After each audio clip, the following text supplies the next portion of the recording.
আসসালামু আলাইকুম রহমতুল্লাহ। জুনাইদ টিউটোরিয়ালের আরো একটি আয়োজনে সবাইকে স্বাগতম। সাথে আছে মোহাম্মদ জুনাইদ রেজা। আজকে আমরা আলোচনা করব তোমাদের তোমাদের পঞ্চম শ্রেণীর জন্য আমি সুন্দর আজকে একটা শীট তৈরি করছি। অর্থাৎ তোমাদেরকে কথা দেওয়া ছিল যে আমি সেন্টেন্স নিয়ে আলোচনা করব। অর্থাৎ ইউনিট 1 এর আলোচনায় কিছু কিছু বিষয় সেন্টেন্স থেকে ঢুকছে। এখন এই বিষয়টা তোমাকে যদি আমি এখন না শেখাই, তাহলে পরবর্তীতে তুমি গ্যাপে পড়বা। আর তোমার এই গ্যাপের দায়ভার অবশ্যই তোমার কোনো শিক্ষক নিয়ে থাকবে। কিন্তু তোমার গ্যাপের দায়ভার কোনো শিক্ষক নিয়ে থাকার কথা হলেও তারা তোমার গ্যাপের কথা শুনবে না এবং তোমার গ্যাপ সম্পর্কে তার ধারণাও নেই। তাই আমি চাই তোমার বেসিক স্ট্রং করার জন্য হালকা পাতলা তোমরা গ্রামার জানো, যেন সবকিছু একটু ধরতে পারো, আর এর সাথে একটু প্র্যাকটিস করলে হয়। তো আজকে আমরা আলোচনা করব সেন্টেন্স। সেন্টেন্স কি? সেন্টেন্স হলো কয়েকটি ওয়ার্ড বা শব্দ। অর্থাৎ সেন্টেন্স কি? সেন্টেন্স মানে হলো বাক্য। সেন্টেন্স মানে বাক্য। সেন্টেন্স মানে বাক্য, এটাকে আমি রেড করে দিলাম। আচ্ছা, সেন্টেন্স মানে বাক্য। আচ্ছা, সেন্টেন্স মানে হলো বাক্য, এটাকে হাইলাইট করে দিছি। বাক্য, সেন্টেন্সের বাংলা হলো বাক্য। এখন সেন্টেন্স মিন্স, অর্থাৎ সেন্টেন্স কাকে বলে? সেন্টেন্স কাকে বলে? তো সেন্টেন্স আসলে কি? আমরা তো সেন্টেন্স এমনি বলতে পারি, কিন্তু সেন্টেন্স আসলে কি? সেন্টেন্স, হোয়াট ইজ সেন্টেন্স, অর্থাৎ সেন্টেন্সটা কি? তো এটা আমরা জানবো। তো বলছে কয়েকটি ওয়ার্ড, কয়েকটি ওয়ার্ড বা শব্দ। ওয়ার্ড মানেই কিন্তু শব্দ, কয়েকটি ওয়ার্ড বা শব্দ, অর্থাৎ ওয়ার্ড মানেই কিন্তু শব্দ, ওয়ার্ড মানেই শব্দ, অর্থাৎ কয়েকটি ওয়ার্ড একত্রে পাশাপাশি বসে যদি বক্তার মনের ভাব সম্পূর্ণরূপে প্রকাশ পায়, তবে তাকে সেন্টেন্স বলে। এখানে দেখো তো, কয়েকটি ওয়ার্ড আগে একত্রে পাশাপাশি বসতে হবে, তারপরে কি হতে হবে? বক্তার মনের ভাব সম্পূর্ণরূপে প্রকাশ পেতে হবে, অর্থাৎ যে কথা বলছে সে হচ্ছে বক্তা, তার মনের ভাবটা সুন্দরভাবে প্রকাশ পেতে হবে। তার মনের ভাব যদি প্রকাশ না পায়, তাহলে সেন্টেন্সটা যদি মনে করো তোমার স্কুল থেকে শুরু করে তোমার বাড়ি পর্যন্ত হয়, তারপরেও কিন্তু সেই সেন্টেন্সের কোনো ভ্যালু থাকবে না। তাই সেন্টেন্স গঠনের ক্ষেত্রে, সেন্টেন্স গঠনের ক্ষেত্রে সুন্দর একটা অর্থ সব থেকে বেশি গুরুত্বপূর্ণ ভূমিকা পালন করে। তো বেশি কথা না বাড়িয়ে শুরু করি মেন টপিকে। আচ্ছা, আমি কয়েকটি ওয়ার্ড বা শব্দ একত্রে পাশাপাশি বসে যদি বক্তার মনের ভাব সম্পূর্ণরূপে প্রকাশ পায়, তবে তাকে সেন্টেন্স বলে। এটা তুমি জানলা সেন্টেন্সের সংখ্যা। এটা তোমাকে একদম মুখস্থ ঠোঁটস্থ করে নিতে হবে। এটা তোমাকে মুখস্থ করে নিতে হবে। কেন মুখস্থ করতে হবে? বিকজ এটা হচ্ছে তোমার বেসিক। এটা সম্পর্কে যদি তোমার ধারণা না থাকে, তাহলে তুমি সেন্টেন্স চিনেই কি করবা? তোমাকে মনে করো পাহাড় সমান একটা সেন্টেন্স দিছে, এখন তোমাকে বলতেছে এটা কোন সেন্টেন্স। কোন সেন্টেন্স তুমি যদি বলতেই না পারো, আবার তোমাকে কেউ যদি জিজ্ঞাসা করে সেন্টেন্স কি, তাহলে তুমি যদি না বলতে পারো, তাহলে তো এটা একটা খারাপ জিনিস, বা সবাই তোমাকে একটু খারাপ মনে করবে আর কি।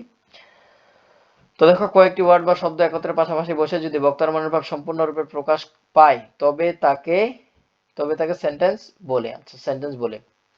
এখন সেন্টেন্সটা আসলে কেমন স্যার? সেন্টেন্স কেমন?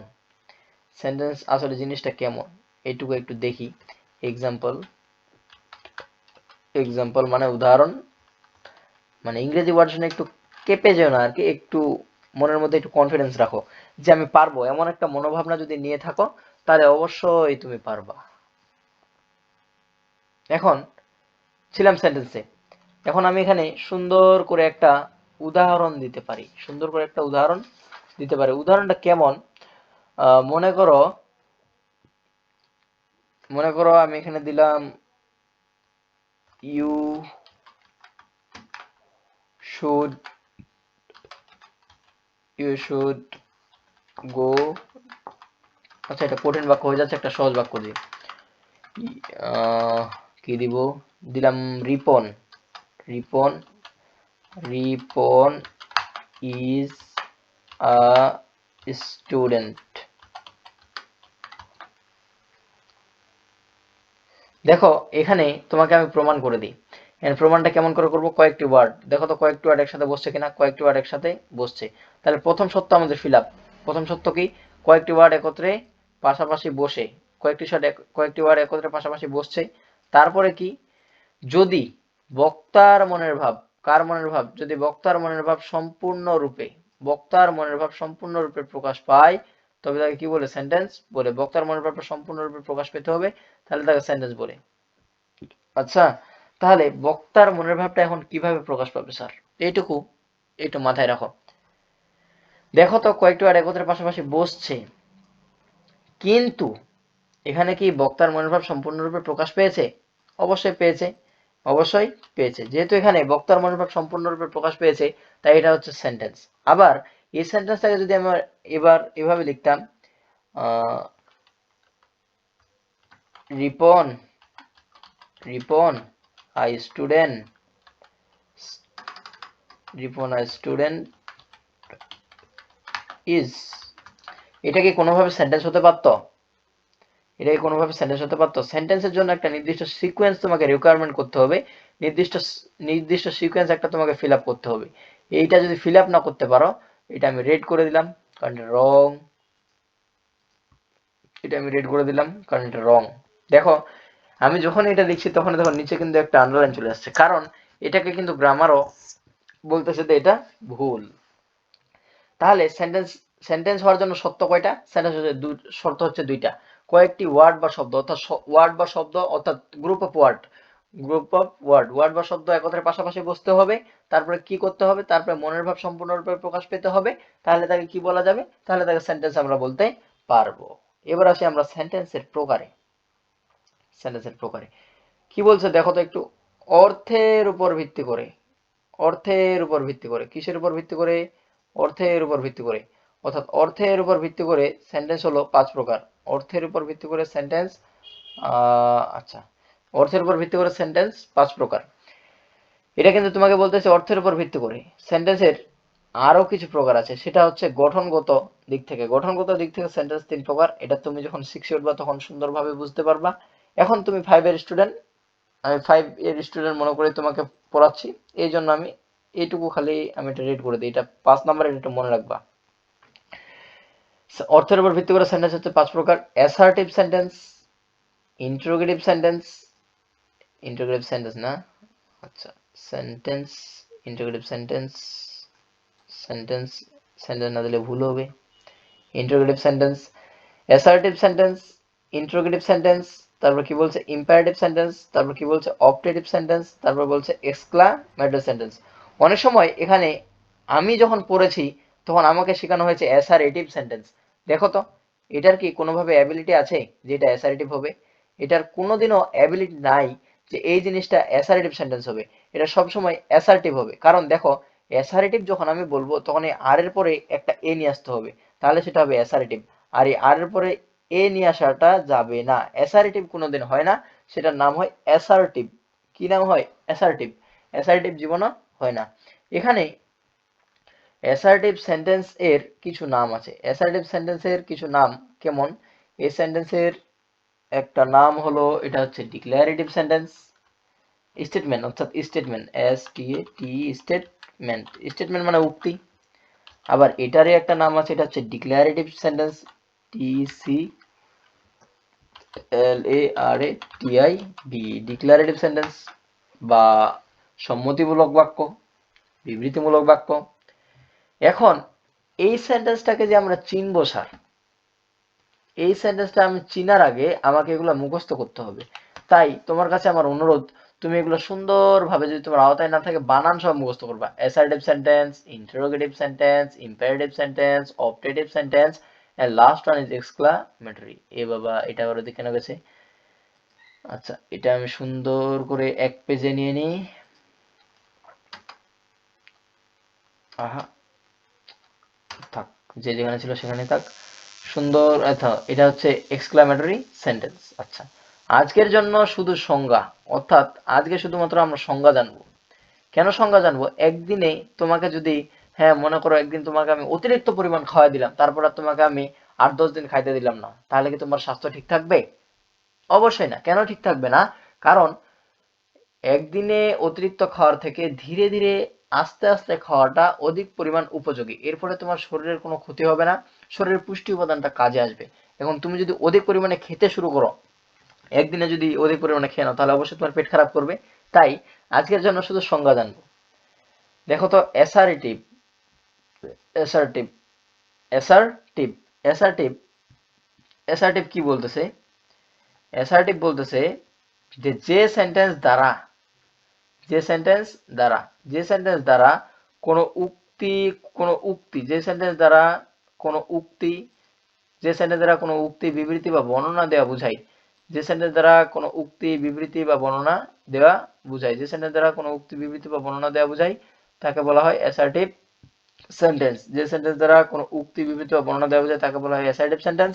এখন এটা সব সময় তোমাকে আমি যখন তোমার পাঠ্য বই পড়াইছি তখন তোমাকে আমি একটা মার্ক চিনেছিলাম, অর্থাৎ তোমাকে একটা চিহ্ন চিনেছিলাম, এই চিহ্নটা এটা আমি রেড করে দিই।